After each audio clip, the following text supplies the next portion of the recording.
Good morning, good afternoon, good evening, everyone.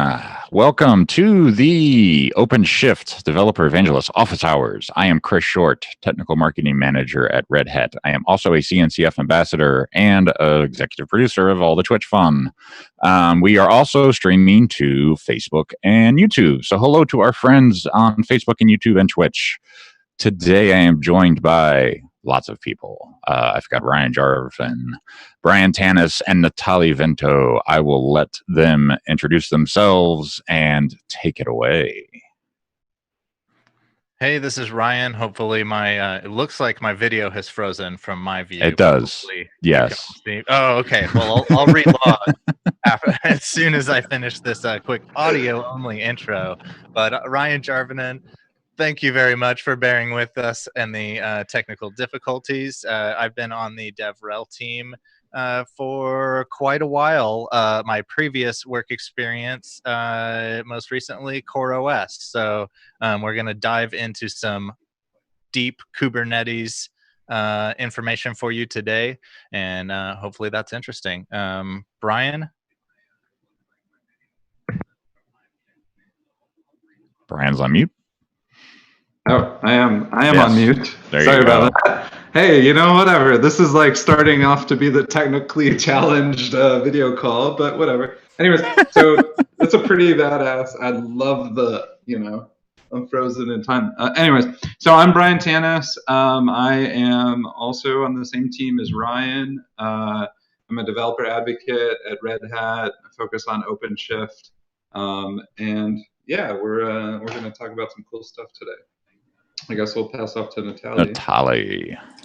Hey everyone, my name is Natalie. I'm here with Chris, Brian, and Ryan to talk about Kubernetes by example. I'm in the same team with Ryan and Brian, and I hope we have fun today playing with Kubernetes, Minikube, OpenShift, and all the cool stuff that we have. Awesome. All right. So Ryan is going to join us, rejoin us here in a second. So we're going to look at some Kubernetes by example stuff today. Is that what we're doing? Is that what you guys plan on walking us through here? Hey, there's Ryan. Welcome back, buddy. Yeah, that is the plan. So. Oh, you heard the whole time. Even better. Wow, look at you go. Yeah. So Kubernetes by example is a website that was started a couple years ago by one of the DevRel team members and a CNCF ambassador, Michael Hausenblas. Yes. Michael Hausenblas helped us get this site started. Thank you to Michael, wherever you are these days. And so basically my plan for today was to walk through all of you folks and a couple folks from my team walk through the Kubernetes by example website and bring with us a couple Kubernetes wranglers to give it a test. It's been a little while since I've been through this website, so there might be a couple deprecation issues that we need to address. In fact, I'm pretty sure there's at least one we can look into. And so it's, I think, helpful for folks to go through, learn the fundamental command line basics and see what they can, what Kubernetes really has to offer and what is the best way to engage with Kubernetes. So hopefully we'll cover a couple of those topics as we go through this presentation today. It's less of a presentation and more of a walkthrough of the site. And hopefully we'll all learn something along the way. Does that sound good? Sounds great to me.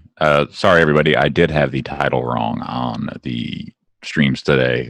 Yeah, it's kind of been a Monday on a Tuesday. My mic arm literally disintegrated in my arm or hands as I was on the call previously, so I had to scramble around to find something to hold the microphone and talk and everything else. So yeah, ball got dropped there. My bad. But we fixed it and we're moving on. So KubernetesByExample.com is what we're dealing with today, correct? That is right. Awesome. Let me drop that in chat for everybody. Kubernetes by example.com. And you built this site, correct, Ryan? No, Michael Hausenblast. Michael built it. Sorry. Yeah. Okay. My bad. The GitHub static web pages on GitHub. So super easy to file issues. If you are using this site and you have feature requests, content requests, other types of feedback for us, definitely please drop us a note in the GitHub issues. I also had a couple of slides that I was going to kind of flip through to help frame some of this. And let me see if any of these are useful. Let's see. So I have some of these links at this bit.ly/Kubernetes by example, if anyone wants to see these particular slides. But I was going to start off with just kind of asking, usually what I do is I do this talk in front of a large audience with 100 developers or 200 developers. And I say, all right, audience, come on, pile on in. We're going to set up a large cluster and invite the general, however many conference attendees to basically get a user account and go through. And so this is the questions I ask them in order to try to frame that experience. So I ask them, first, do you have experience with containers? Do you have experience with Kubernetes? And here's kind of my goal for the experience is that they walk away saying that, okay, I feel like I'm somewhat proficient with the kubectl command line tools, and hopefully they can name 5 basic Kubernetes resources. So that's usually what I have as the challenge for them. And then I ask them at the end, can you name 5 basics? And we see how people feel about it, whether they feel confident or not, right? So you can get your own workshop environment. You can follow along with us today. I encourage you, by all means, please do follow along at some point, whether it's live with us or on your own later. It's super easy to get your own Kubernetes environment. There's some examples on the Kubernetes by Example website at kubernetes.example.com/DIY. Also, learn.openshift.com.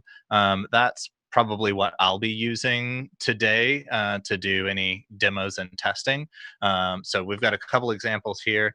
While I have it open, we may as well jump right on over to I'll show you the GitHub repo.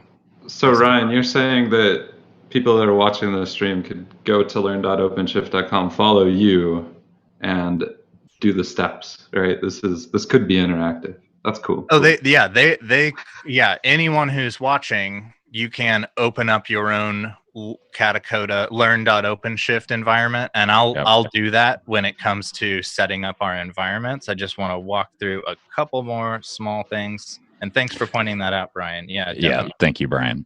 Quick question in chat that I'm going to answer real quick. Sala from YouTube says, does installing operators in Operator Hub require a subscription, or can you do it before adding the subscription? My understanding is, if Operator Hub is there and working, you don't need a sub to actually get the operators. The operators themselves are actually subscription free as the support. That if you want to get the supported operator, you would need to have a sub on that. But you can totally use the operators that are in Operator Hub right now, technically on any vanilla Kubernetes cluster for free. So if they're on Operator Hub, they're not limited to just Red Hat OpenShift, right? They can technically work on any Kubernetes cluster. Yeah. Go ahead, Brian. Yeah, no, I was just going to say, if you go to operatorhub.io, you could go, if you're not running an OpenShift or whatnot, or maybe you are, you could go there and there'll be steps to go install that. But no, you don't require a subscription or whatever. You have that, you'll be able to get it. If you have an OpenShift, you could click on the Operator Hub on the side panel and you have, access to some of that stuff too as well. Yep. Yeah, so this is a great question. It's a little bit out of scope for what we're covering. Just wanted to answer it real quick. But but yeah, excellent question. Glad you asked, and I have a copy of the Operator Hub website in the screen behind me. And if Any you of notice, Brian and I are wearing operator T-shirts, so yeah. Nice. We're all themed up here. Mhm. I've got our operator book. Oh, If you don't have this, check this out. It's a free download from people on our team. We'll post yeah, the link I'll in find the link chat. and drop it in chat real quick. But yes, thank you, Brian, for sending me my copy of Kubernetes Operator. So part of the reason why let's stick on this tangent for just a little bit longer, because I think there's a lot of value here. Part of the reason I'm so stoked about operators, it's not so much that terminology operators, it's more what it represents is there's an extensible way of adding functionality to a Kubernetes cluster. And not only is that part true, and there's massive community buy-in from, let's see, 133 different solutions here from a wide variety of vendors who are actual maintainers on these efforts, right? So you're getting the actual maintainers involved. Another really interesting thing about this Operator Hub is there's a system called TSA Net that sounds like airport security, and it's absolutely not. But TSA Net was established maybe 20 plus years ago by Novell and HP and Cisco and a lot of kind of big enterprise, IBM, enterprise outfits who were doing a lot of support relationships with businesses, and they typically have situations where you'd have Cisco routers and maybe Red Hat Linux boxes, and so you'd try to call the Cisco guy on the phone, or person, right? And you'd say, my routers are having a problem, I think it's the router's fault. And they'd say, no, it's a problem with Red Hat, go talk to those folks. And you'd call Red Hat and they'd say, well, no, it's definitely the routers. And you'd be stuck in this situation between two support programs, right? TSA Net allows both of these businesses to join forces on that support ticket, continue working together until the ticket is resolved, and then split there's some kind of profit sharing or way of keeping both of these businesses employable, right? And that's the part that's really cool, is you don't just have a support relationship with a single vendor. You have the ability to work with a whole community of maintainers and engage with the open source community in a way that hopefully keeps them in business, which is maybe different from the way AWS or some other vendors set up their kind of cloud portfolio. It's usually AWS first or Google first, or it's a very opinionated cloud. And so we're hoping this is a way of giving you the open source cloud delivered to any infrastructure target you like, whether it's Google or it doesn't matter. So any of these, you ought to be able to click on them. There's an install link. It should give you examples where you can just run kubectl create on a YAML file in order to install the CRD. And so really cool way of extending your cluster's functionality. Another step we have in here is installing this lifecycle manager, which kind of handles dependencies with these operators. If you have multiple operators that depend on each other, or operators that need to be updated, that lifecycle manager can help out with that. Natalie actually did a recent had a open source contribution with Minikube related to this. Natalie? Yes, I had an add-on to Minikube. I was wondering if there is any add-on for Operator Hub. So basically, I've added an add-on for Operator Hub. Installing Operator Hub is really simple. It's basically one bash command, but in the Minikube ecosystem, you works with those add-ons. So you can enable this Operator Hub just doing a Minikube add-on enable OLM. So what I did is just add the capability of this command, and so now it's possible to use it as an add-on. And maybe later we can show quickly how to use it from the add-on perspective. Yeah, sounds good. Okay, so let's see other things. Yeah, excellent. Thank you to the whoever asked in chat. Great question. I love talking about operators, so always happy to field one of those questions. Cool. So let's kick the tires and light the fires here. Yeah, let's get to it. Last thing I wanted to show, in case for folks who want to engage longer term, this is a link to the Kubernetes by example sources. This is super easy to access right in I don't know. There's a link. Let me go back. Let me go find it. There's a link. Yeah, it's in the, let me get the link for everybody. Yeah, we'll get to the Kubernetes.example website, but it's there you go. Thank you, Janice. There's a link that says issues right at the top. That'll send you to the GitHub repo. Feel free to file issues, send pull requests, or take a look at the sources if you are interested. So I'm going to be filing issues if we find any major things that need to be fixed. And I'll put those in our internal kind of notes doc. And so feel free to check in on here and see our progress as this thing evolves. So let's see, let's go back to Kubernetes by example. Next step I had was grabbing workshop environments. So Kubernetes by example /DIY. I'm gonna go over to that page. There's a link down here.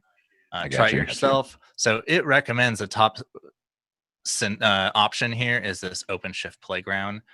That's what I'm going to pick. Let's see if we have volunteers on the call who would be willing to pick up Minikube or other options. There's plenty of other options at try.openshift.com. Anyone here on the call looking to help out with this? Try.openshift.com. I'll try some of that stuff. Excellent. Cool. All right. So Brian's going to be setting up a OpenShift environment, or probably already has it set up because we rehearsed a little bit. But yeah, cool. that's good. Excellent. I mean, you got to make sure these things are on, right? Yeah. It takes a little bit of time to like set this up, so to run it locally at my own machine. So it's set up already, but I'll go through and maybe show the steps or whatever if we need to do that. Excellent. So which option did you pick on the try? There's a lot of different. You did a bare metal, it sounds like.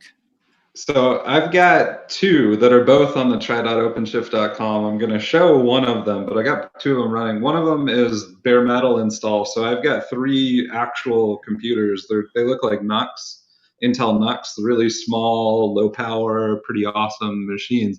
And those are running a full-blown OpenShift cluster, on them, bare metal, that's all set up, which is pretty awesome.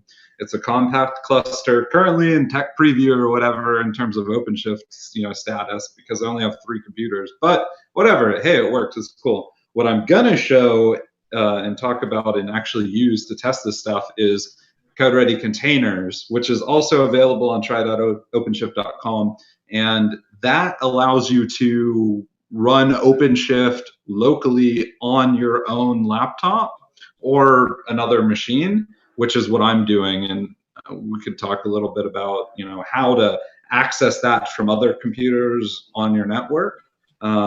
So that's available, and I've got that set up too, which is pretty neat. And that's what I'm going to use to play around with this stuff. So you got a bare metal and you got a code-ready containers, two separate clusters. Yeah. Cool. Natalie, what you got, buddy? You got Minikube, I'm assuming, or? Yes, I got a Minikube cluster. So it's a single node Kubernetes cluster, latest Minikube. So yes, we can show something on Minikube, some of those Kubernetes by example on this single node cluster. Beautiful. And I am spinning up a cluster in our product demo system. I forgot to do that before this call. It will probably take a while, so I will jump in once it's ready. It might not be on this call. Sorry, my bad. Yeah, no problem. Do you know what infrastructure that goes to? It will be running on AWS. I forget. We figured out the size nodes last week, but I forget. It's like 16 cores, I think, across the entire for each node or something like that. I don't know. It's something big and nice, and it just works. So yeah, cool.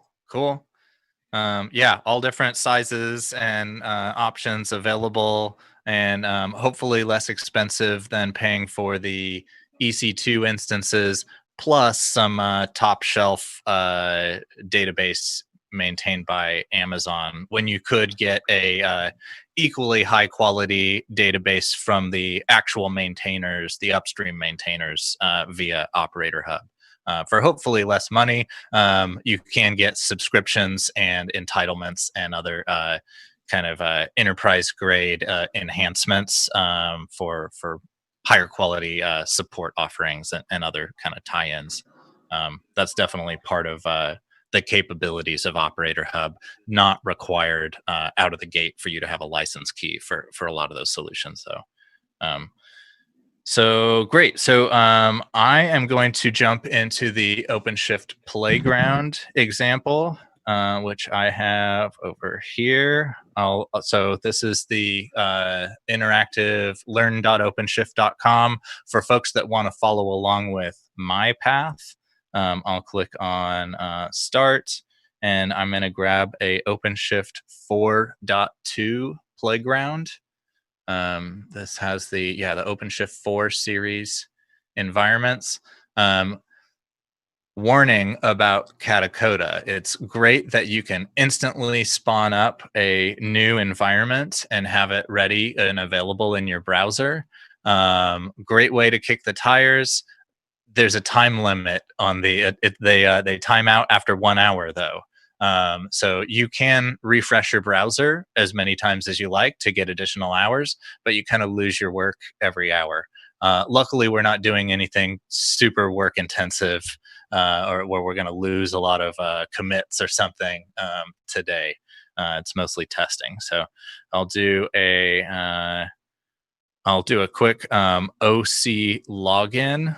If you are using Minikube, you already have a kube config file. As soon as you run Minikube start, that start command should set up your kube config file for you. Any other OpenShift users, you probably have a OC login command you can run.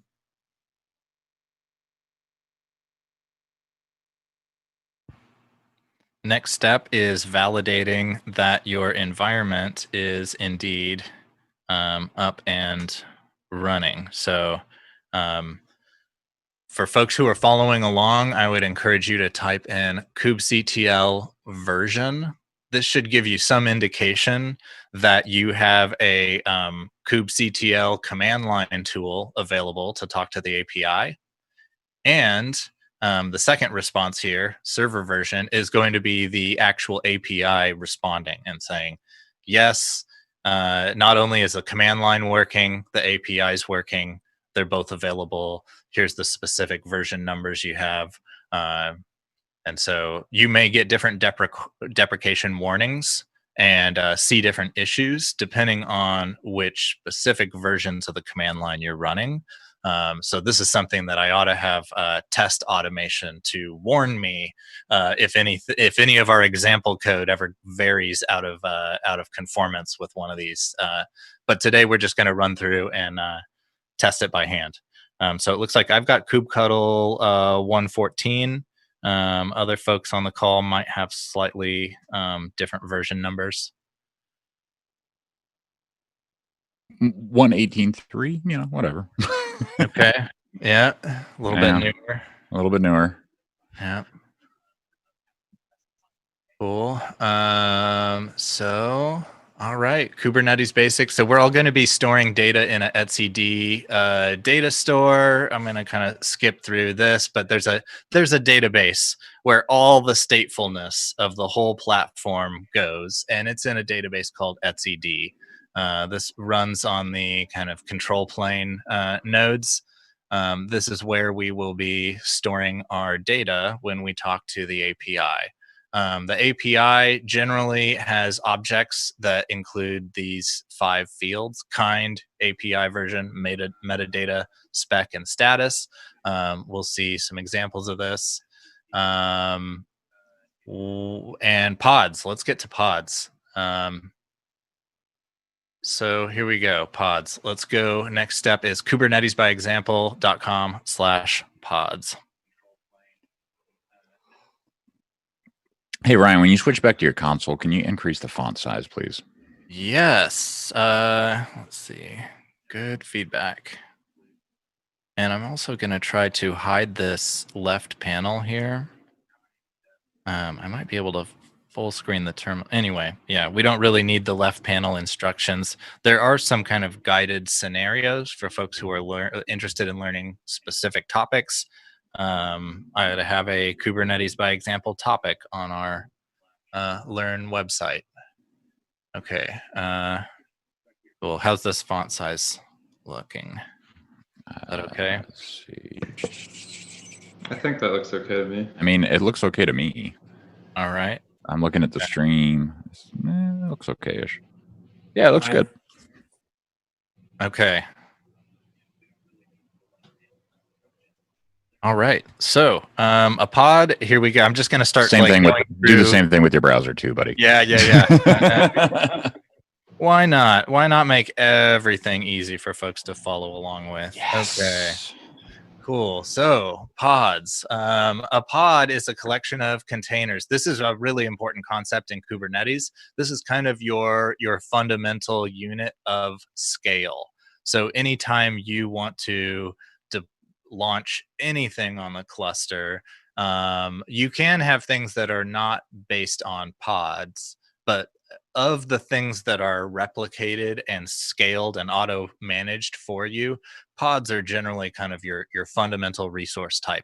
A pod is not just a single container.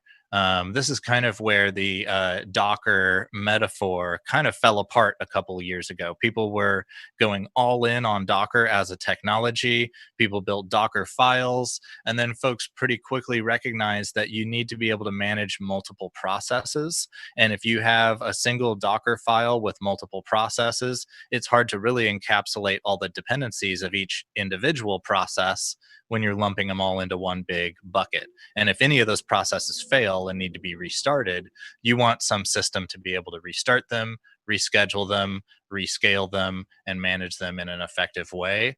And pods as a fundamental gives you the ability to have multiple containers in a group as your fundamental unit. So you can have what's known as a sidecar or some side functionality kind of bound to each individual process in order to add more threads or more processes to your solution. So the first example we're going to go through is running this kubectl run command. We're going to be running an image from Quay. And here's the example here. There's a Quay IO you can use as a just like Docker Hub. One of the nice advantages of Quay is that security scanning is provided on all the free accounts, not just the paid for accounts. So you get some basic security analysis of the container contents. That's pretty nice. So I'm going to go through and paste in this command. Oops. Oh, looks like I have a $sign. $sign I need to get rid of. Here we go. kubectl run. Then the name of the container and the image. It looks like I am getting some feedback right away with the kubectl version that I have. It says kubectl run is currently under a deprecation warning.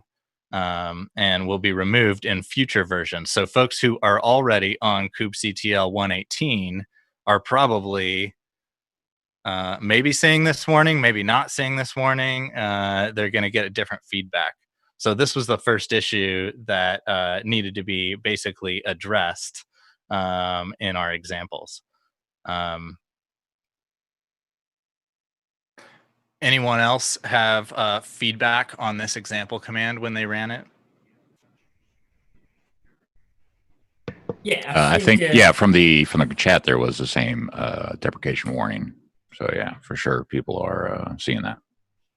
113 had the same warning as well. Wow, really? Yeah, be careful also to check in which namespace are you, because also if you do this in Minikube or in the playgrounds there, the default project is the default one. So if you want to work to another namespace, maybe it's better to create before that namespace and check for OpenShift.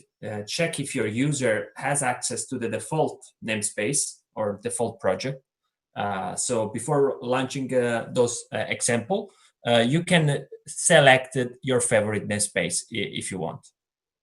So let me pause really quickly on namespaces as a topic. Yeah, this is a big difference between upstream Kubernetes and OpenShift. Or I don't want to say, well, I think there's some clear differences that we can point out in terms of namespaces.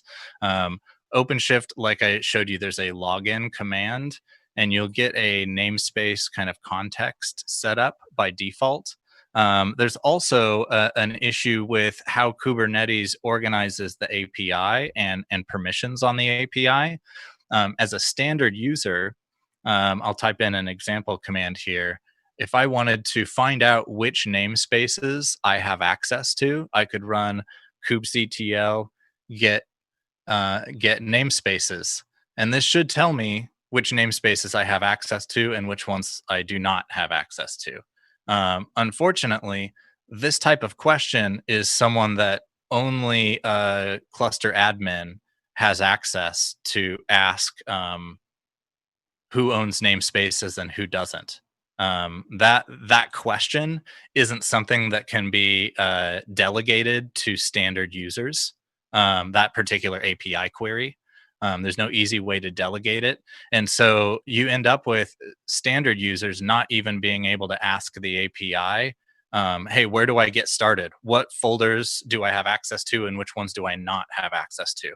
So what we did in the OpenShift world is we created an analogy. There's a new resource type that we added called project. A project is basically, there's a one-to-one relationship with projects per namespace. Anytime you create a project, you get a namespace with it. But that project can be seen by normal users. And if you start using a project, that project kind of becomes sticky. So all of your kubectl commands should land in that particular namespace of the project you're working with. So I can, instead of kubectl get namespaces, I can OC get projects. And I should see, currently haven't created any. New project, demo. And then that should allow me to get projects. And I see I have a project that I have access to. So that's kind of the workaround for enabling standard users to at least figure out what namespaces they have access to, projects actually instead of namespaces. But here's my starting point. This is the folder I have access to. I can deploy assets into that folder. So from now on, I can kubectl run and then add namespace equals demo, and any commands I'm running, I should be able to physically pin it to that namespace using the -- namespace flag, or OpenShift should automatically append this if I'm using OC instead of kubectl. Any other thoughts on that? Or questions on that? No? No, I think don't we're think good, so. man. I think, Yeah. yeah, like whenever you create a new project and you're using the OC CLI, it's saying we're now using that project. So just like you said, it's sticky. You don't have to always specify -- namespace to put stuff into that particular project or namespace, right? That you get that by default. And if you have an existing one, you could do OC project and switch over to a different namespace, and that way it's inherently sticky that way, right? If you don't want to create new ones all the time, you have an existing one. So just to be clear for chat, project was created, I think, before namespaces were, right? Or like it added some capabilities to namespace that were requested that did not exist in the upstream Kubernetes namespace. So we created projects for that reason. And someone pointed out, yeah, project is good to like kill off resources. Yeah, if you're tinkering with something like I always do, I always put in a project. I always put everything in it that needs to go in it. And then if there's problems, I just blow it away and start over, right? Like, and then all the resources are gone after a few seconds and I don't have to worry about cleanup at all. It's just gone. Yeah, that's a nice way. Like sometimes I'll have issues with the API where I try to delete a pod. For some reason, it'll have problems clearing that resource from the API. Things will get wonky. I don't know, wonky. Yeah. I'll just blast the whole namespace instead. Yeah, totally. Yeah, nice way to bucket resources, and you can definitely set a kind of max CPU, max memory for the project in order to set a limit for the scalability of the pods within the project as well. So yeah, nice ways of kind of managing resources that extend the namespace functionality a little bit and give standard developers more visibility. So let's see. So my particular instance, I did get a deprecation warning, but I also got this message saying that a deployment was created. And so I proceeded to the next step and ran OC get deployments. Or let's see, here we go. Let's run OC get pods. I could see I have an individual pod that's up and running.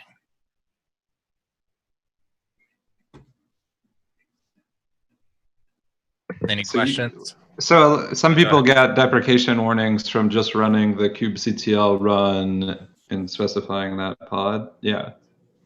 Definitely. Okay. So this is something that I'm going to be updating the site in between now and our next meeting.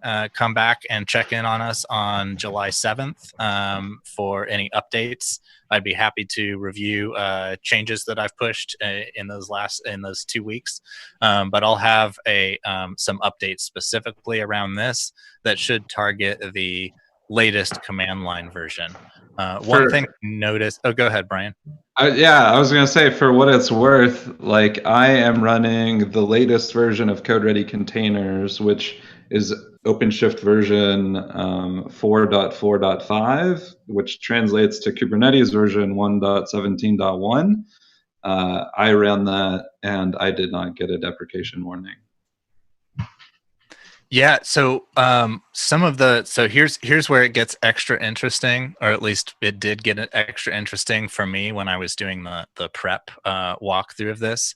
One of the things I always tried to focus on when I helped out with some of the questions for the Kubernetes Cloud Native Kubernetes Administrator exam. There's a certification you can get. You could take a test from CNCF to be a CNCF certified administrator. And so I had a bunch of questions that I helped make sure we're in the I'm not supposed to tell you what's in the questions, but I had some ones that pertained in the exam to being able to reproduce a deployment. You know, the question was like, can you produce a deployment.json file that has these type of attributes and then stored in some folder, right? And so the command I would have that I would usually use to try to address that, I'd use kubectl run, and then I'd add in some extra flags here. So you can kubectl run and then you can add dry run and -o YAML or -o JSON. And then instead of interacting with the API and creating the deployment, it'll spit out that YAML file to standard out. So I can then now I know how to make these deployments reproducible. So there was what this deprecation is telling you, this run command used to generate new deployment resources.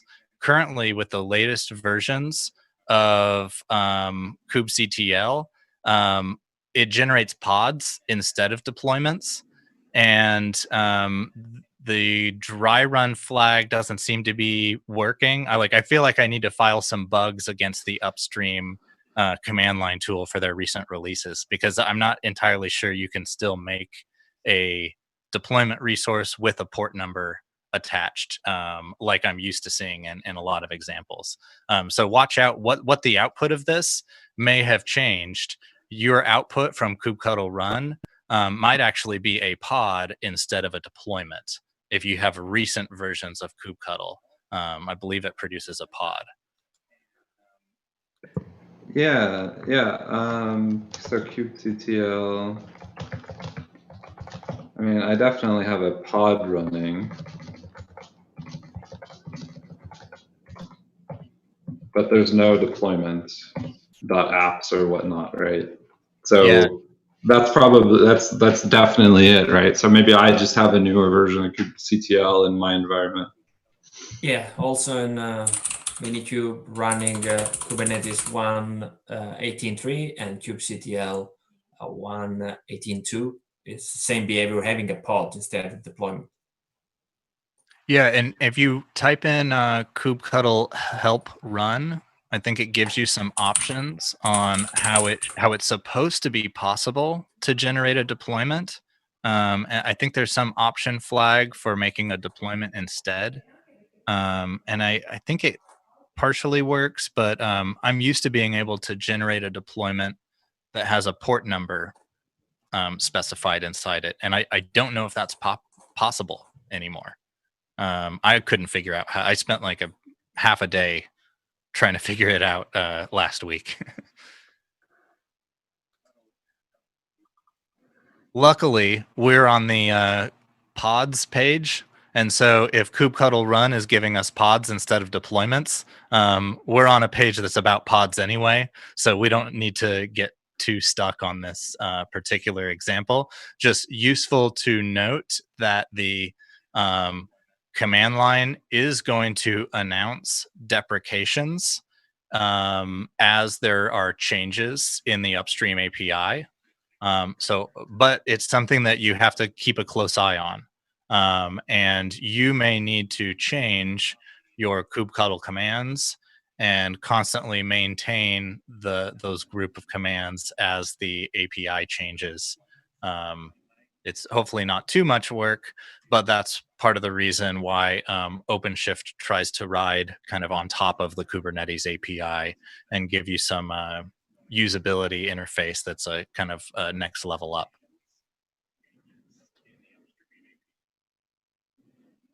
Yeah, that totally makes sense. And just looking back at like my command line history, if I go through, looking at your output, it shows deployment, SISCs created. On mine, just because I have a newer version of kubectl, it says pod SISC is created. So cool. All adds up.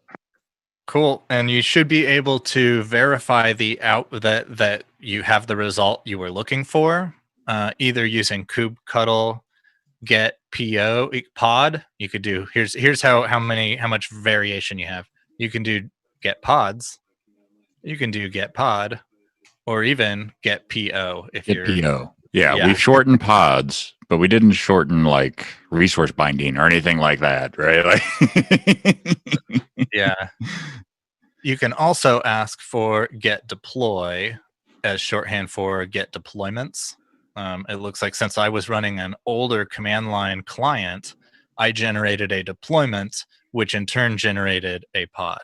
So I ended up with a slightly different, but I'm using a older API version. So your results may vary. Hopefully you're learning all the while. We should be able to use OC as a drop-in replacement for kubectl. It's just going to have awareness of things like projects that kubectl is unaware of, because it's not a standard Kubernetes resource. Over time, we've started using CRDs. After we kind of implemented those upstream, we've started using CRDs to extend the platform instead of adding non-standard resource types. And so CRDs is really where we're going for a lot of our future development in order to level up on top of the basic Kubernetes API. Cool. So let's see. Let me get back to my next command was to describe this pod. Let's see. Oh, that's let me update the command. I copied and pasted and got their actual pod hash. I need this actual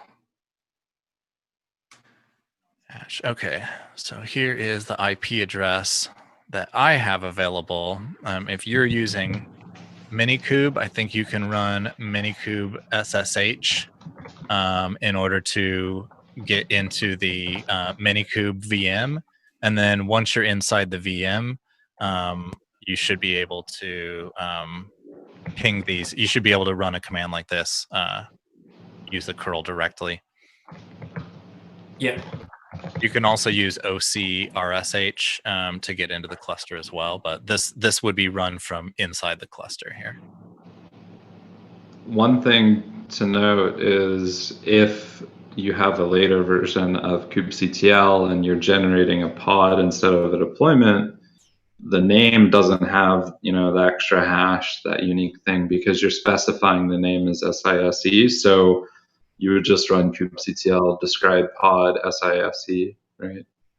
Exactly. Yeah, it'd have a shorter name. The reason I have this much longer name is there are, let me go back to get deploy.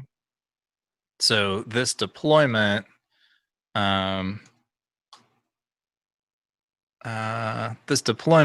has a should have an internal GUID of some sort that indicates the deployment ID. And the deployment also generates a replication controller. And so you have IDs in there in that pod string. This is the ID of this one is the ID of the replica set, and this is I think the ID of the pod underneath the SISE deployment. So the name ended up going to the deployment, and then these two identifiers are generated from the replication controller, and then a unique hash for the pod. Yeah, so different, but hopefully you can kind of visually read the relationship.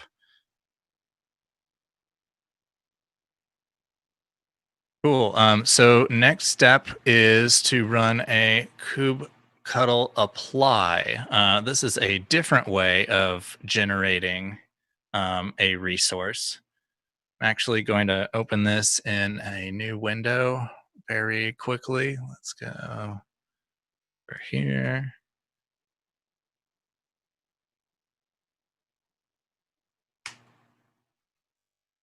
See if we could look at this. Here we go. Okay, so this is some raw pod YAML. This is kind of the minimal thing. So I mentioned 5 resources that we would always see: API version, kind, metadata, spec, and then the last one was status. There's no status because the API hasn't handled this yet. Once the API accepts this data, stores it, it will create a status field and start populating that status field with the progress it has made in terms of deploying this. It'll also add things like a creation timestamp into the metadata and other things. We should be able to take a look at that after we type this example command. So I'm going to copy and paste this one into my shell. It looks like I'll need to get rid of the extra $. And so kubectl apply with a -f flag. -f is for file input. And that could either be a local file, it could be a remote URL. So you can store these in a GitHub repo. That's usually where I put these JSON files or YAML files. And it looks like apply will basically allow us to take that file, ship it to the API. The nice thing about apply is if I make updates to this file, I can rerun this command in order to try to ship new changes to the API and say, apply the new changes that I've stored in this file.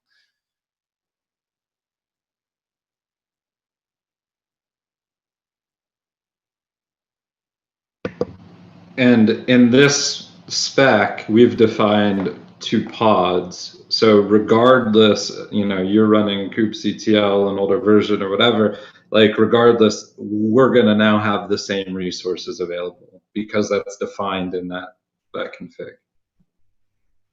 Yeah, exactly. And so this one, it should. So now we have two pods. And if I look more specifically into this 2 containers,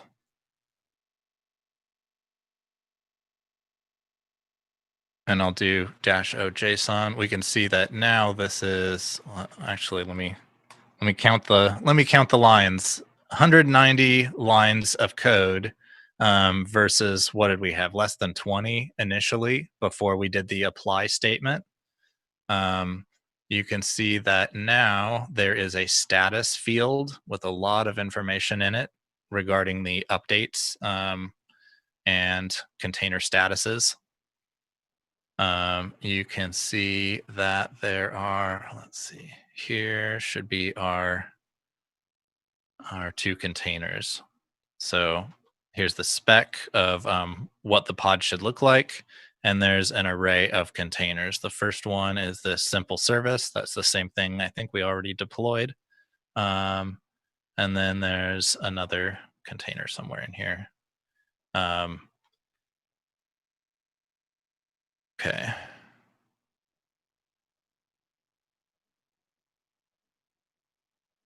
All right. So the other pod is a okay. Let's run this kubectl exec command, and I can try to verify that we can get a shell on one of those containers. So let's see. It looks like process 1 in this container is sleep.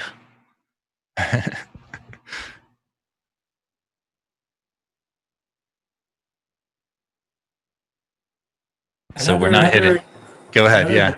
Sorry, another difference. If you run this not on OpenShift, you will see that the ID running the process is not that long ID that we have here. This is a random UID generated by OpenShift in order to keep, this is the random UID. So this user running this container is temporary. It doesn't exist actually in the machine. It's created by OpenShift on Kubernetes on the fly. If you do the same command in Minikube, you will see that root user is running that process. So something to keep in consideration if the maintainer of this image is not using any specific user, it will use root user. OpenShift automatically have this random UID assignment and avoid the usage of root user unless explicitly permitted. So this is something that we can take in consideration. Yeah, definitely. Thanks for pointing that out, Natalia. I put up an example here. I ran the who am I command, and it came back not with a username, but with a user ID. And it's some really high number user ID, right? And I could run the ID command. You can see here's my UID. And, I don't have any groups assigned. It's a very minimal permissions context. I should have a service account mounted inside the container. And that service account, depending on how much authority I've granted to the service account, I can make that a default service account with very low access to the Kubernetes API, or I can, or a secret with low access, or you can upgrade the access to the service account within the container. And so that's another way of giving it permissions that impact the API rather than within the container. But yeah, nice variation and delineation between who's an admin user and who is not, and why run all of your processes as the root process or as the root user unless they explicitly need to be run as root. And this one, sleep, we definitely don't need to sleep as root. Hopefully. That being said, I'm on code-ready containers, and whenever I ran and set up code-ready containers on my laptop or on my machine, it gave me a login of kubeadmin with a password, which is the admin account, and that's what I'm using. I didn't add any more users because I know that I'm just using this for this demo. So because I'm logged in as the system admin, whenever I run who am I within that container or that pod, my user ID is root, just like it would be with Natalia's, because I'm logged in as system admin. Nice. Cool. But you raised a good point, Ryan, about the service account. So it's important to give the right permission to the service account. And Kubernetes has the pod security constraint, which are inherited by the OpenShift security context constraints. So those are security policy to assign to a specific service account. So the proper way to assign those permissions are on the service account. Other ways that you can constrain a pod, we have the next example here, shows how you can specify the resources field on the pod to spec out how much CPU and RAM. Like that sleep example I have probably could use less than 64 megs of RAM.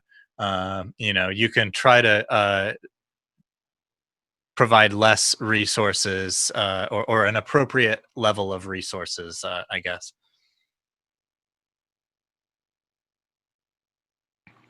So I'm going to run this next command, which is instead of kubectl apply, we're using kubectl create. The difference with create is if I run this multiple times, the second time it should tell me, no good, I've already created this thing. You can't create that asset twice. Apply ought to let you continually reapply a config, and it might not throw an error and say, oh, this resource already exists, because it's assuming you're doing almost like a HTTP put. And this is more like a HTTP post. This is store the resource for the first time, create a new resource ID, that type of stuff. So we'll do this create example. If you want more specific information about what we're creating, open up this raw YAML and take a look. You can see the specific resources, resource limits that we're setting. I'm still inside the container. Let me get out of here. Okay, back to the host system. Nope. Old command. That'll create. Let's see. There we go. Now our constraint pod is created. Let's see. Get pods. I have. This one is still in process.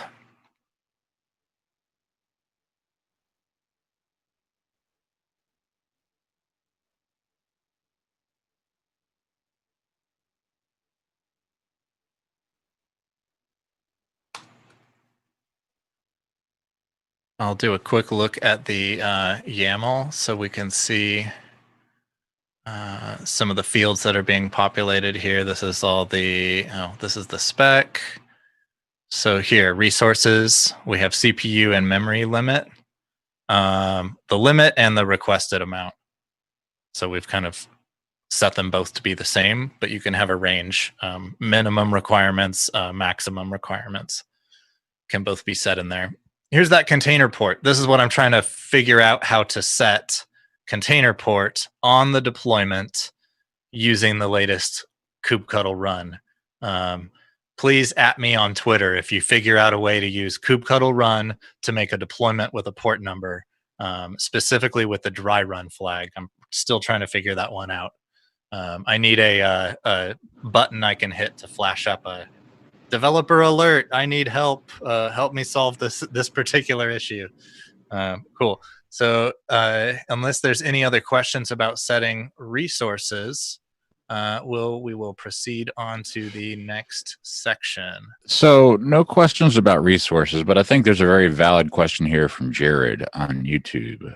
How do you maintain the different versions of CLI commands when you're having, disparate versions of clusters across your enterprise, right? Like if I have a 311 OpenShift cluster over here, a 114 Kubernetes cluster over there, an OpenShift 4.4 cluster over here, right? Like I need all kinds of different versions of these commands. How do we have any guidance on that?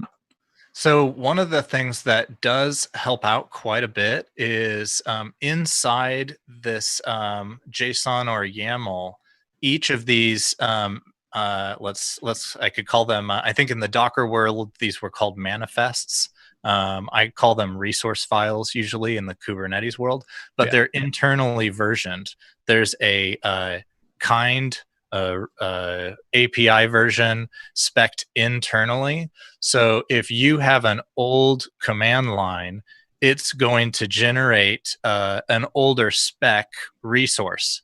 If you have a newer command line, it's going to generate possibly a newer spec resource.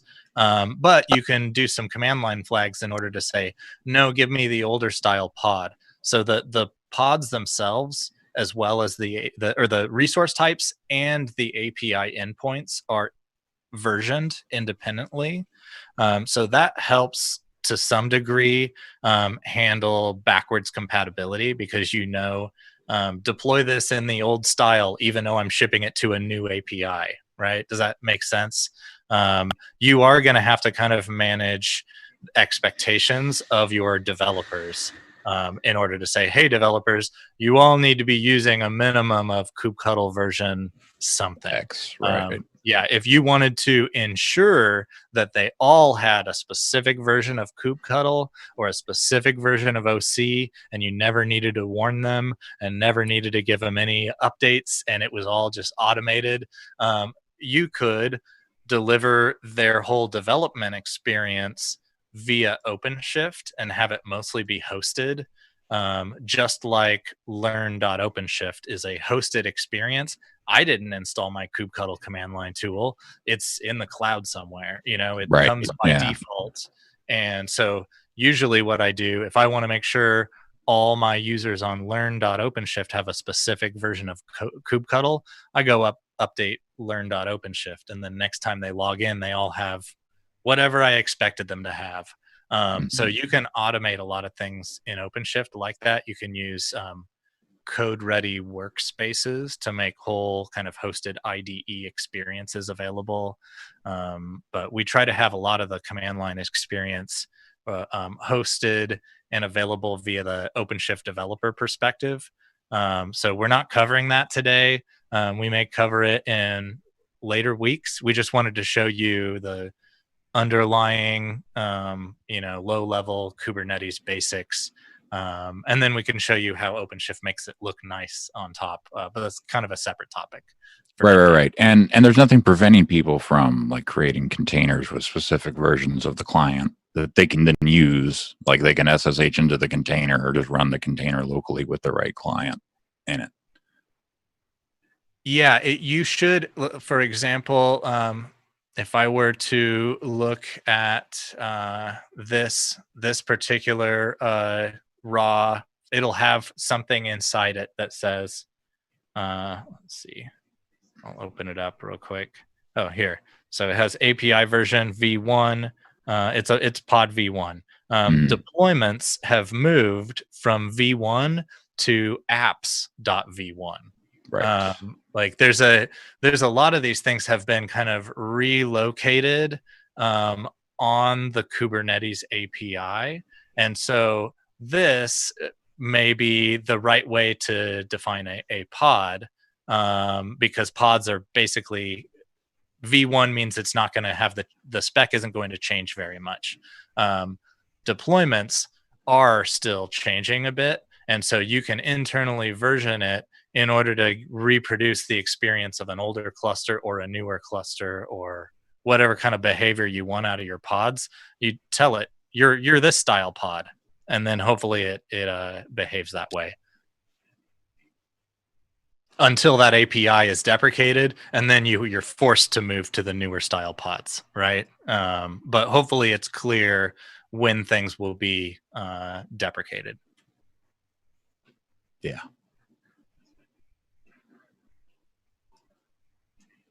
Cool. Good question. Let's see what other examples I have here. So we did 2 containers. We did the constraints pod.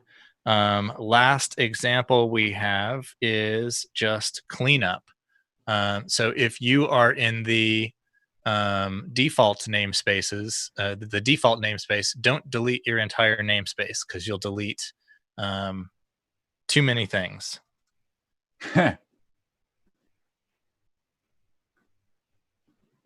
So I should be able to delete the 2 containers pod, and I'm going to run this constraint pod delete. But I have a feeling I'm going to have a slightly unexpected. I wonder if my VM timed out. I may have hit the Katacoda time limit, which might mean that I don't know if we have any planned short breaks in this Twitch stream. No, it's still alive. Okay. That's a good warning to reload soon, though. Mine's also taking a little bit of time to do the delete 2 containers. So Okay. Interesting. Okay. Maybe it's that sleep command that was running in there on the sleep interval. It might not be able to gracefully shut down interrupt the sleep or something. It's got to wait in between sleep cycles. It's got to catch it right on the yeah, right when it's safe to shut it down without. Okay, okay, all right. I'm going to do. I'm going to try to verify that we do have a clean system. So I still have this pod because I generated a deployment earlier. And since I've been around a while, I know I can kubectl delete this particular pod, and that will make sure that it is gone from the Kubernetes API. But Kubernetes has such great high availability features. Since I made a deployment instead of a pod, Kubernetes is automatically going to notice that this pod has gone missing and will go and stand up a new pod and try to get me to my minimum replication level of 1, I think, for this deployment. Yeah, it looks like this one is hitting some timing issues, but what I can do is kubectl delete deployment, and then the deployment will in turn delete any dependencies that it has, including the pods. So hopefully that gets everyone to the end of the first section that we had, the pods section. Do we have any questions or feedback at the end of that one? Yeah, the last part of this says delete the 2 containers and the constraint pod, but that SISE pod or deployment, depending on how it was done, I mean, aren't really shown to delete them in the steps. So should we add that to Kubernetes by example to say, hey, you should delete that? Yeah, that's a good question. I think what almost so that's excellent to check in at this point and see what indeed do we want to change and who do we want to change it for. And I think for me, the big takeaway is that if you have a very recent version of kubectl, you will be making a pod instead of a deployment. So I can clean up some of the wording to basically indicate that you're making a pod.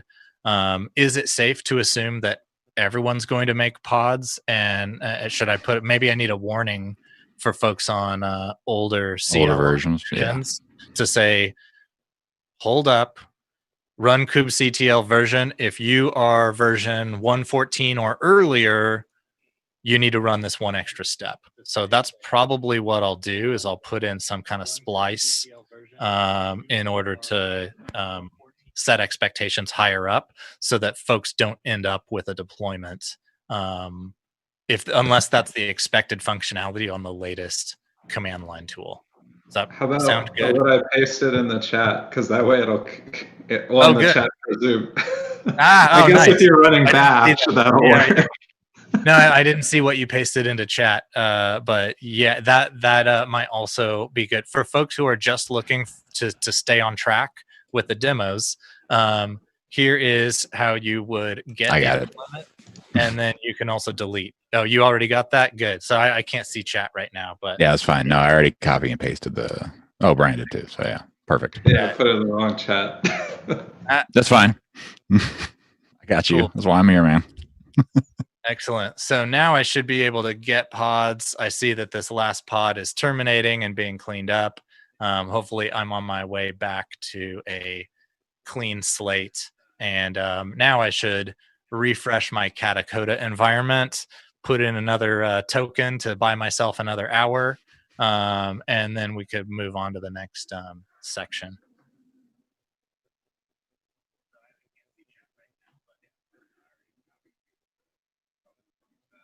So I'm going to go right back to the playground area and hit start scenario again. And while that's loading, I'll hit the next here. And next page we have is labels. So we could start talking about this one while Katacoda is loading up. Labels are like if you think of Kubernetes as being from Google, and Google having a lot of processes, web processes that they're managing. Generally, when you have a sufficient number of processes, you need to start being able to manage things in bulk. And that's where labels come in. These labels give you a key value pair that you can select on. You can select on the keys, you can select on the values, you can select on both. And so labels are a great way of doing bulk operations or bulk selects against the API. This is also related to another topic we have, services. If we get to services today, services actually use a label selector in order to figure out where to distribute traffic. So we'll hopefully get to that topic next. But first, let's take a look at kubectl apply. I have a pod YAML here. Looks like we're ready. OC login. I'm going to log in as developer. Okay, so go ahead, log in as developer. There's a question about labels versus namespaces. Labels are just like tags. That's kind of like you can use labels to do things, right? But namespaces are actual virtual resource isolations. So that's more like a physical versus virtual thing, right? Like a namespace is going to lock something or some code or some processes, some pods into a certain, carved out piece of your cluster.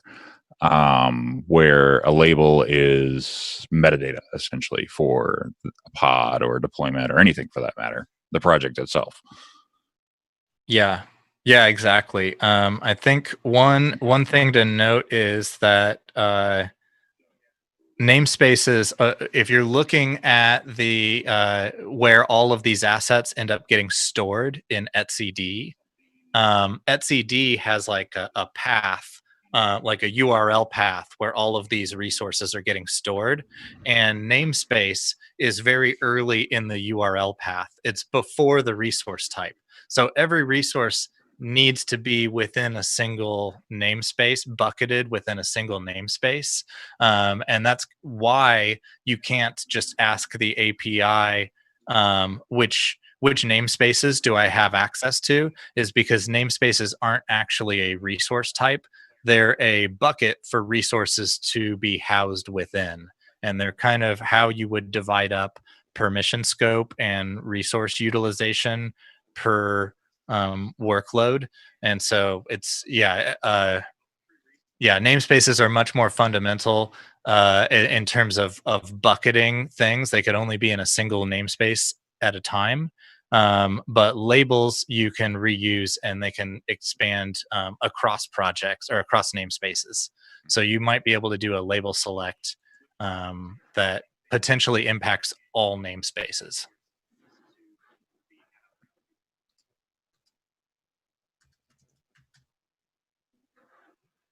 I was going to try to look up an example where you talk directly to the API using curl and you can see where namespaces are relative to resource types, but I don't have it handy at the moment. So I'm just going to go through and copy and paste our next example. So we've got a kubectl apply.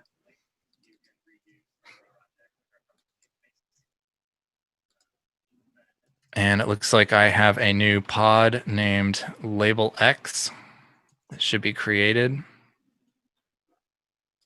And if I run kubectl get pods with the -- show labels flag, then this should, here we go, over on this end, labels env equals development. Maybe this is relevant for me, maybe not. I don't know. You can provide your own labeling scheme. There's actually been a lot of discussion, on the Kubernetes API. We have pods, we have deployments, we have namespaces, we have replication controllers. We don't have a top level resource for applications, or what is an app. I don't know. Some people are really bothered by that and some people aren't. But what is an app is something that the Kubernetes community, specifically the SIG apps community group within the Kubernetes community, has been chewing on that kind of question. What is an app and how do we describe it? And so they had a app specification working group effort that the output of that effort was basically to decide on a group of label selectors that you can use in order to identify your app and in order to express the relationship between different microservices within your application scope. So you can use namespaces as a way of bucketing an app and indicating that everything in this namespace is my app, right? You could also use labels and say, label it with app equals, I don't know, whatever you want to. But there's a more formal way of using these labels specifically for application components. And so if you happen to be using OpenShift and the Odo command line tool, we will automatically attach all the appropriate labels in order to make your microservices app be labeled in terms of Helm 3 application component labeling. So that's kind of a nice perk, is if you're just getting started with learning Kubernetes and you don't know specifically which labels to set, but you kind of want to follow best practices, you can try using the Odo command line tool, and that should produce API resources that have the appropriate labels, where everything will all be labeled in the style of a Helm 3 style appropriate labeling for components in an application set. Does that make sense? Maybe for the Helm folks. Nodding yes. Yeah. Absolutely. Yeah, All I right. think that it does. And I just wanted to say that, you were talking about pods in the API and, what it looks like underneath. I pasted some of that stuff into the chat, Nice. as well as a link to the actual API docs that has, what's going on when you do kubectl get pod in the particular pod name. So you can also apply labels to things that are already up and running. So I'll drop in this example command, kubectl label pods, and this is a label example.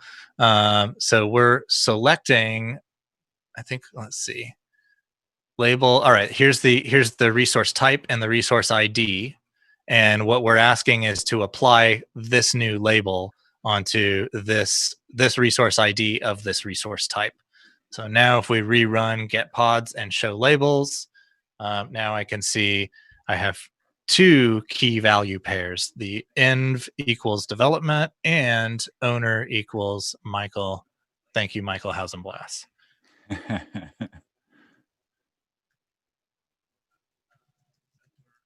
Cool. Hopefully everyone was able to reproduce that step. Now we can see an example of how to use the selector flag. So you can do the same get pods -- selector, and we can say only the ones who have the key value pair owner equals Michael.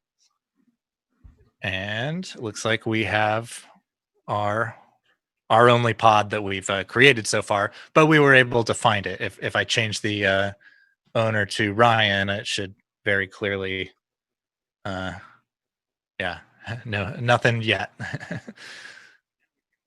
All right, so cool. So selector can be also abbreviated to -L, kind of useful. Instead of -- selector, you can just do get pods -L.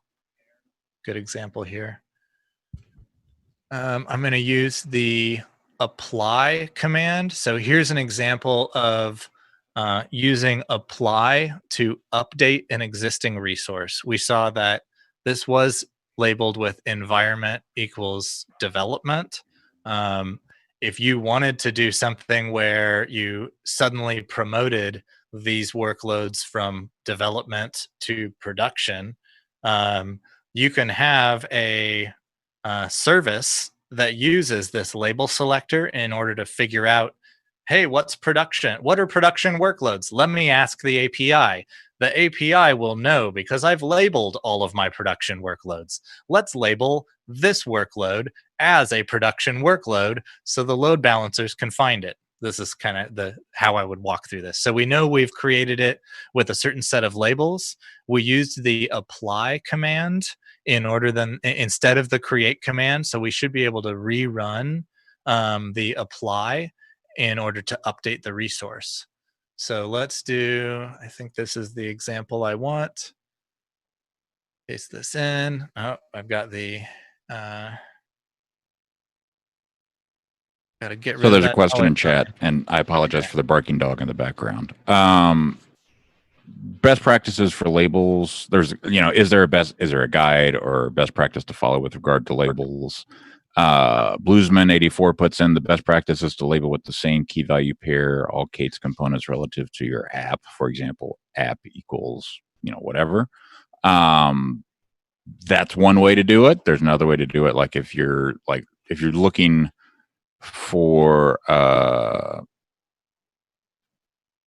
like certain resource types or something like that, that's taints, and that's something completely different, right? Like if you're trying to use just GPU nodes or something else, like don't confuse taints and labels either, right? Not to add to the conversation. Yeah. If you want to make sure certain workloads only land on certain hardware or certain nodes, you can use taints and tolerations in order to direct categories of workloads that have been labeled a certain way to land on only certain, certain hardware. Yeah, but that's kind of another topic. Yeah, I think this is what I have seen as kind of the state, that the top level thing. The most critical is, or the main standard that I've seen is app equals, and then you have some reference for your app, and then you'd label each things that are in your app group that way. But then there's also additional labels to specify how the components within that application group relate to each other. We can definitely cover that as a follow-up topic. Generally, when I do my introduction to OpenShift featuring Odo, that's a lot of what we look at. Is we use Odo to create a couple pods or deployments, and then we look at what labels did it get. Are these labels useful? Are they significant? Am I learning best practices? Hopefully. But we could cover that in a follow-up topic on Odo and on labeling for sure. Yeah, like good question. All to come as far as knowledge sharing goes. Yeah. Cool. So let's see. We got the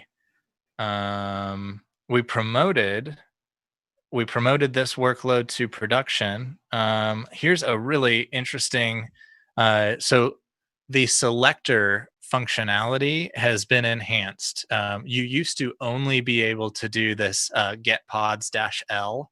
This is our shorthand for label selector. You used to only be able to select on key value pairs.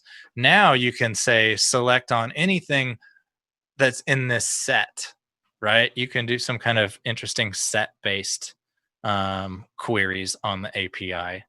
Give me the things that have been labeled production or development, as long as they have an environment assigned and it's one of these two environments. Maybe I only care about production and pre-production, but not about dev. I can select on whatever's relevant to me, and that's the takeaway.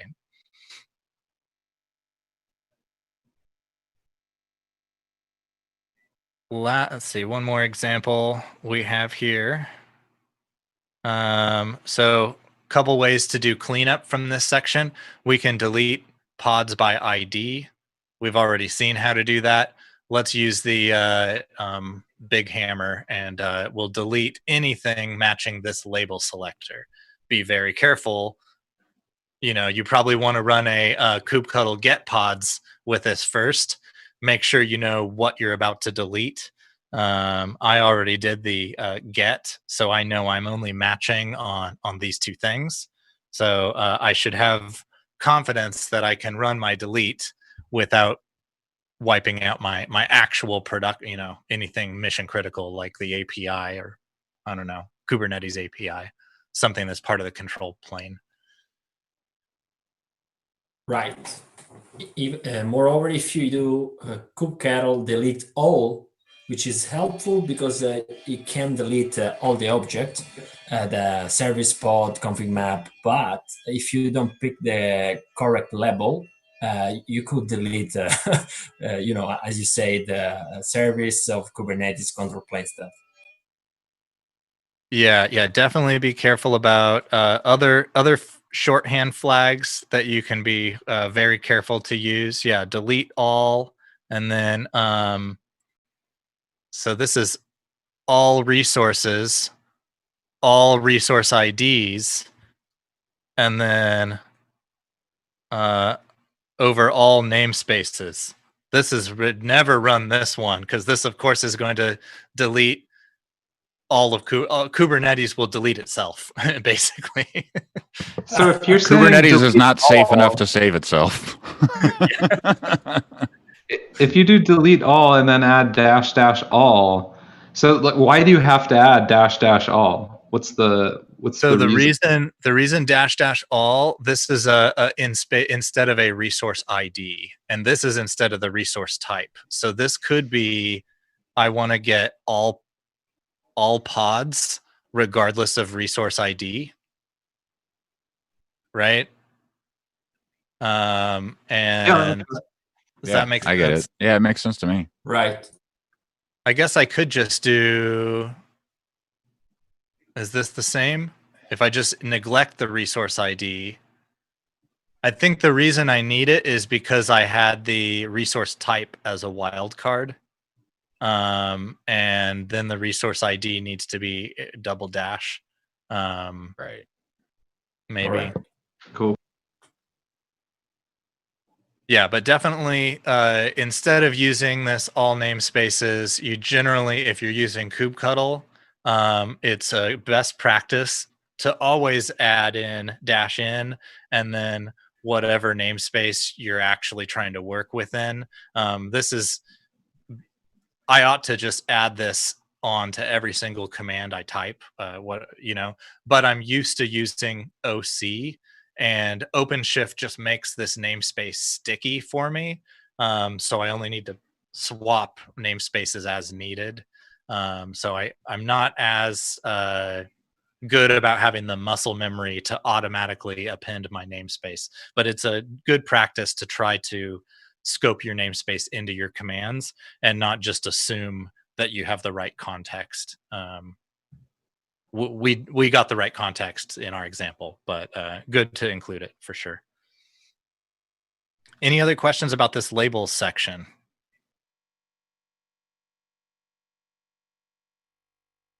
All right, cool. Let's move on to deployments. So deployments, first example we have, deployment is a supervisor for pods, giving you fine-grained control over how and when a new pod version is rolled out, as well as allowing support for rollbacks to a previous state. So let's start this off. We can copy this whole thing. And I think first I'm going to open this up in a browser so we could take a look at the YAML. So this is before.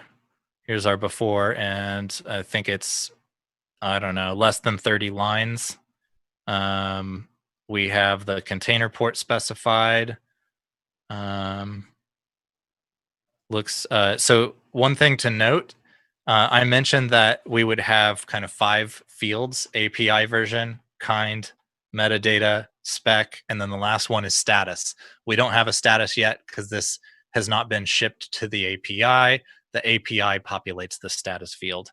But we can see we have 2 replicas by default. We have a selector. We have some label selectors in here already. And then a template, and then there's a second spec field. We already saw spec once. The second spec within this template is actually a spec for the pods that the deployment will be creating. So our pod spec is going to be embedded in our deployment spec, so we can quickly stamp out new pods. So let's go ahead and give this thing a go. I have a new namespace. Go ahead. Can you Brian. like define a deployment or say that a deployment is a pod manager or a manager of pods? I think that I think it's a, are you saying, is that the right way of conceptually thinking about it? Yeah, how do you think about it? Well, we have a question in the chat. How do you think about a deployment in relation to a pod? So the nice thing about pods is a pod allows me to encapsulate multiple containers or multiple processes. And the pod kind of abstraction, if a single process fails, that pod ought to be able to recognize that the process failed and report back pod down, right? When that happens, generally that pod will have its status reported to the API as failed or something crashed, right? And the way you recover from that scenario is you have a deployment that automatically will stand up a new pod to replace the old pod. Generally, the way it does that is it creates a replica set per image that you have, per container image release. So if you update the image and do a Docker push or something, you'd need to create a new replica set for that new scaled set of pods. But if a process crashes, usually the replica set stands up a new pod, and if you do a new rollout, the deployment creates a new replica set. So we've kind of skipped over an intermediary resource, replica sets. We'll be using deployments to create a replica set that'll use the template that we saw, the pod spec that we saw injected in the deployment spec. The replica set creates the pod. So there's kind of a 3-layer involvement to it. But the result that you get is if your process crashes, you get a new process. If the whole scaled set goes missing because the whole node that they were running on crashes, Kubernetes will schedule a new node and recreate the whole replica set. If the replica set, if everything goes away, the deployment is still stored in the API. So the deployment is going to keep attempting to achieve its whatever was in its spec statement. It's going to create new replica sets, new pods, as many times as it needs to in order to try to achieve its goal scenario. Hopefully that helps. Yeah, no, I think that makes sense. That adds it together, right? Like, can a deployment define multiple replication sets or replica sets to have, like, this is a deployment of my application or something like that? Or like, why are there the 3 levels then? So it's the replica set is per image release. So as you flip from you have this image that's tagged latest, and you want to deploy one that's tagged v1 instead. It might still be the same container, but you're shipping a new release of the container. So it's doing that rollout and rollback is when you're swapping between different replication controllers or replica sets. We'll see that in this example, I think. Let's go through some of these steps and revisit the question at the end of this section and see whether we've figured it out by then. All right. Perfect. Cool. So we looked at the before picture. Now I'm going to copy and paste this example. It looks like I ran my kubectl apply. I have the deployment created.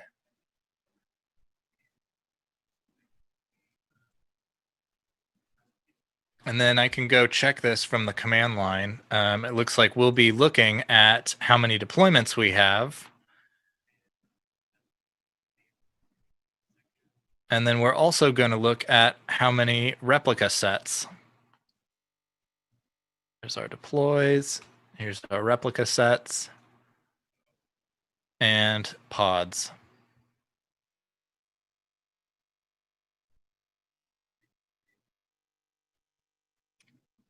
So we saw in the initial spec, we had replication factor set to 2 as our what we're requesting from the deployment.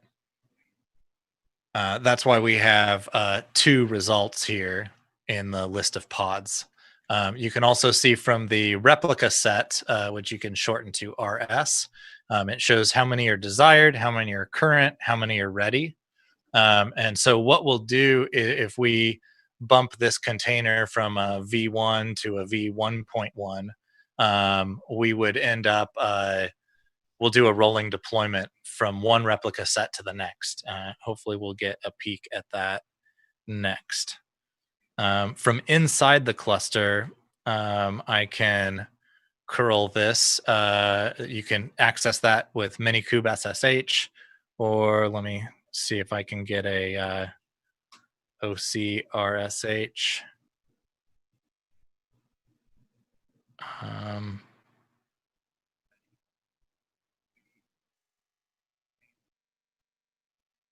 Anyway, it's a version 09 is what I'm running currently.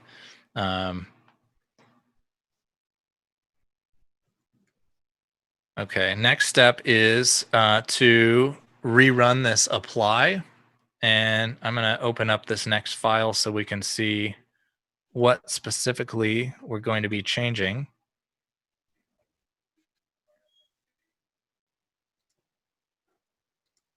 So here on the left is the before, and on the right is the after. So let's see, we have, So we have, it looks like what we're going to be doing is changing this environment variable. So the container has an environment variable set to value 0.9. And we're going to be updating it to value is 1.0. Another thing we could do instead, we could also be changing the image version here. That's another thing. I don't think we have a 0.60 release, but that could be another thing that we would maybe be modifying in this apply statement, or a person could be modifying as part of their apply statement. So it looks like what we're doing specifically is changing an environment variable, and we should be able to observe the result as we make that change. So I'm going to run the apply, and I'm also going to run a kubectl watch on, let's see, let's do watch kubectl watch, or we'll just do, I'll do kubectl get rs, and I'm going to add a -w flag. What this tells the API to do, you can also do --watch. What this does, instead of just asking the API once and saying, get me the replica sets, it will continually stream responses from the API. So anytime there's a change to replica sets within this namespace, we'll automatically get an update on the streaming update on the progress. So let's fire this off, and here we can see the deploy was reconfigured as per that apply statement, and now we should be able to watch the deployment roll out. And so the top level deployment resource is going to notice that there was a change that was requested. And okay, that was deployment. Let's see if I can take a look at,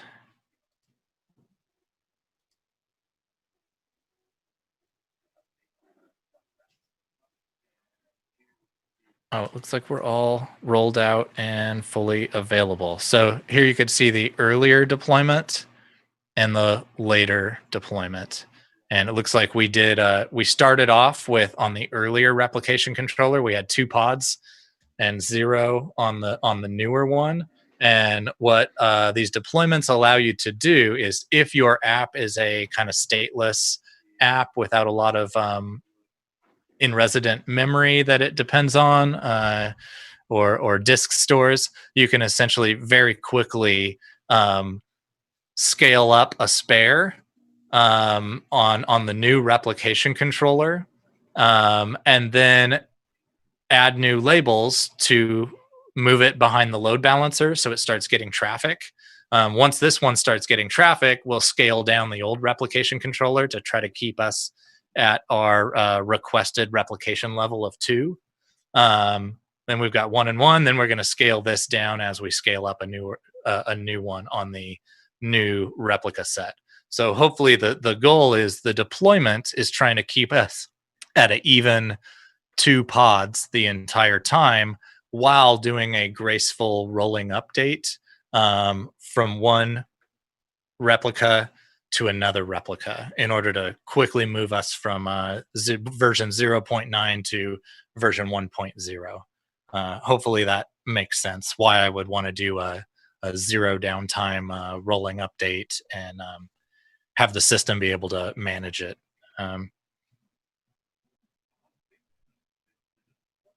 Another fun trick that I like to show, but I don't really recommend this because it's who's keeping track of this change. That's my main thing. Anytime I have changes in a system, I want to know who's keeping track of this change, who's responsible for it, who's going to ensure that it happens this way next time. And so I'm a little bit scared of this edit command because it lets me edit resources directly on the API, but it's really nice for learning and experimenting. So I'll do this edit with the resource type and ID. You can see there are a lot of annotations, and also here's our label selectors, and yeah, we've got more labels in here. Okay, so creation timestamp, we've got everything all set in there. But I could, and I didn't make any changes, so it was smart enough to recognize no changes were made. We're not going to push anything to the API. But I could very easily use kubectl edit and whatever my default editor is, and go ahead and change the replication in here. I can say replicas, I would like 3 replicas, please. You can also really mess up your YAML potentially this way, but this is one way to do a quick edit on a resource that should get you results pretty quickly.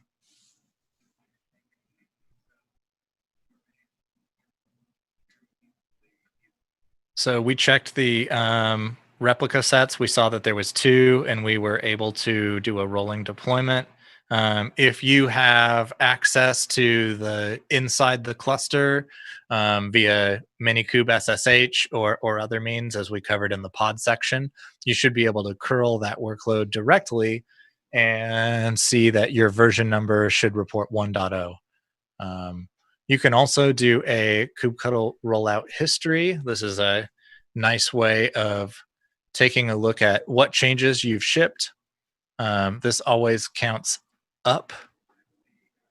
So even if we do a rollout undo and we say we want to roll back to our previous release, that can be done, but you should see that now we're at revision number 3, because even though we went back, it was another change we needed to record and keep track of. So now I should be able to kubectl get pods. Looks like some of this is still in process. So let me see. Let me check out this one that's creating.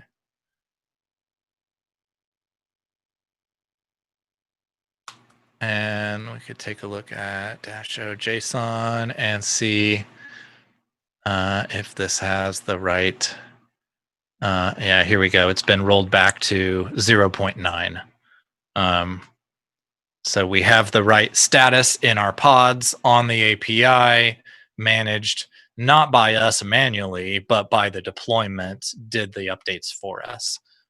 So pods are a really nice fundamental to be aware of in terms of architecting your solutions. But generally, it's like when I went through math class. It's like I spend a whole month learning how to do long division by hand, and then they're like at the end of the course, oh, by the way, here's a calculator, and it's good to know the theory, but there are easier ways of managing some of these solutions, and some of it is still evolving and growing, but hopefully this gives you some nice low-level introduction. Last step we have here is to delete the deployment. I could delete the pods first, as we saw from our pods example. Deleting the pods first, those will automatically get recreated by the replica set. If I delete the replica set, that should automatically get recreated by the deployment. If I delete the deployment, that's my top level resource that should do a cascading delete of everything else that was managed underneath. Any questions on that section?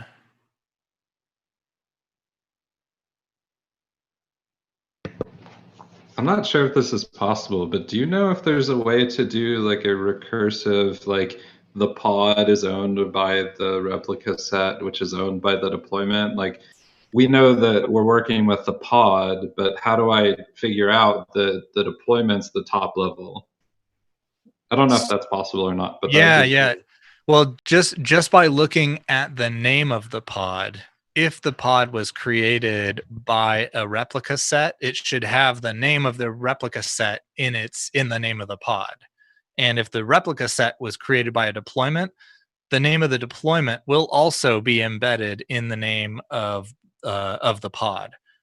So if I scroll up, let's see if I got an example here. Okay, so this list of pods here, this is the name of the deployment here. This is the name of the, wait, what am I looking at? These are replica sets. Okay. Yeah, those are replica Here we sets go. above Here it. we go. Yeah, here we go. Here's our pods up here, and these are both part of the same replica set. So they both have different pod IDs. Here's the replica set ID. Here's the deployment ID. And I just did a delete. I just did a cleanup on the API, but I should have been able, theoretically, to just copy this ID, or even better, where's that pod example? So this pod, here's the name of a pod. If I wanted to, I can just slice out just this ID and do kubectl get rs space this ID, and I'd be able to select on just that replica set. And kubectl get deploy space SISE should get me the deploy that the pod it belongs to. So you get some of that just based on the naming. And if you have a service account, you can ask the API and get more information by querying the API as well, right? And each of these pods should have a service account mounted by default into the, I'm not sure how much credentials has been granted to that service account, but that's something that if you wanted your pods to be super aware of how they related to the Kubernetes API, you can use labels in order to make those pods aware of the relationships. That's one way. They can kind of get that through a downward API that's doesn't require a lot of permissions, or adding service account permissions. You can have that pod be able to ask the API, but then you're kind of tying the functionality of that pod to the API. And that's kind of like, do you want to create a dependency on the Kubernetes API? I don't know. It's kind of another issue, but yeah, it's definitely all possible to make these workloads more aware of the management system and engage with the management system in order to automatically scale other workloads or automatically adjust the system to tune performance for users. Cool. Good question. I think, let's see, we only have, we are getting close to 10 o'clock, which I think we had budgeted 2 hours. So now is the point where I can either wrap up on services. Let me scroll down and see how long this page is, or we can wrap on the whole topic and come back and cover services later. I think what I would like to do, Chris, you have suggestions? So yeah, I have a hard stop at 1. If it wasn't a hard stop, I would say keep going with the services, but I would like to, remind people we will be here later, back. Where to find more information. So learn.openshift.com, right? Like everybody's learned today that is a very, very important piece of the puzzle for getting their Kubernetes and OpenShift education. There's also demo.openshift.com that my team has built to help if you need to like roll out demos to try and work on some scenario type things if you need to.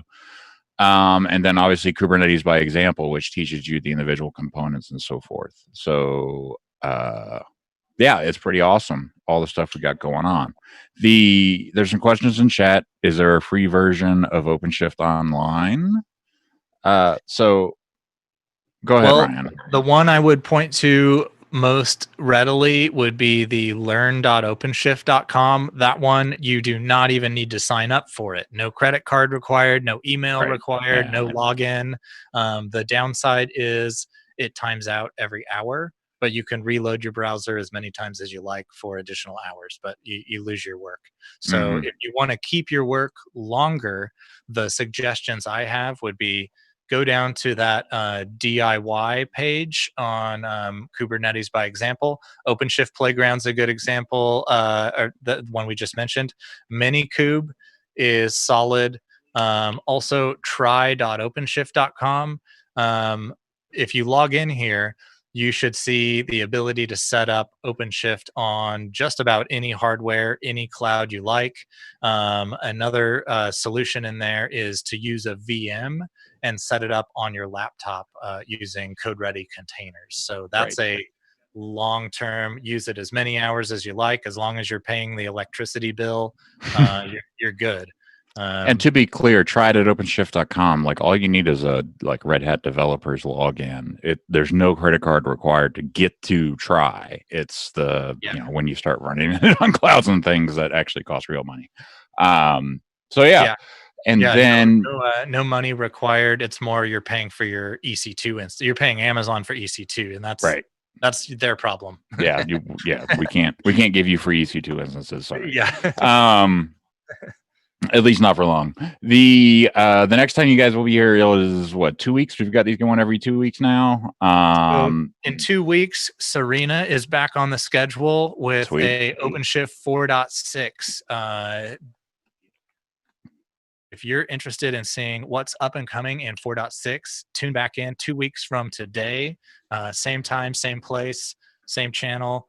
Serena will be around. I'll be around, and a couple other folks from the team as well. We would love to show you kind of the latest and greatest new functionality. But we'll also be covering kind of remedial topics, like low-level Kubernetes fundamentals, and we'll probably hit that on July 7th.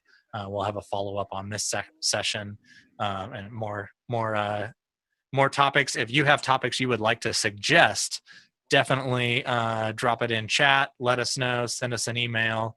Hit me up on Twitter. I'm Ryan J. And let me know what we can cover next time around. We'd love to get your feedback see what you're interested in as well. Yeah, we have a feedback form. Let me drop that in the. Let me find it real quick and drop it in the chat. I think it's as simple as I think it is. But yeah, so the next time we are on live here is actually, this is the last show this week because we're in meetings all day the next 2 days, and then Friday is a Red Hat quote recharge day. So we're taking, or most of the company is taking the day off to recharge given the current scenario that we're in. But on Monday, we are coming back strong. Monday, June 15th, all day stream, OpenShift Commons gathering, all day long, nonstop. Diane has some amazing folks lined up to speak. Please, please, please check out our calendar, our streaming calendar, that I will definitely drop a link into because I have that one memorized. And subscribe to that by hitting the little plus button in the bottom right-hand corner of the Google Calendar logo. There's a little plus sign. You can grab that. And if you head to, let me get the right URL. I think it is just stream-feedback, but I could be wrong. Yes. Let me copy this. Please give us your feedback. We love to hear your feedback. We like feedback. Feedback makes us happy. So if you head to red.ht/stream-feedback, we will get that feedback, and you can actually make suggestions for shows and such there if you would like. And if you're able to come on and present, and maybe you're a partner or a customer that wants to present some unique thing on OpenShift, we're happy to have you on. So reach out through that. Feel free. But yeah, that's it. Thank you all for joining us today. I think Ryan has disappeared. Brian is back. My audio was crashing. Yeah. I had to come back. I couldn't hear anything at all. Oh gosh. Okay. Yeah. All right. So thank you everyone for joining us today. Ryan, thank you so much for bringing your team on board. Natalie, Yeah, you Brian, bet. thank you. Happy to Thank be you, here. guys.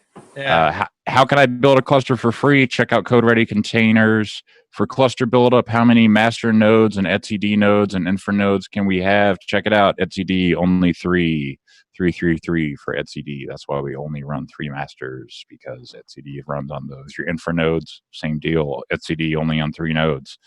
How can I build a cluster for free without a credit card? Again, Code Ready Containers will help you on that journey. You can download that to your local machine and run it, and off you go.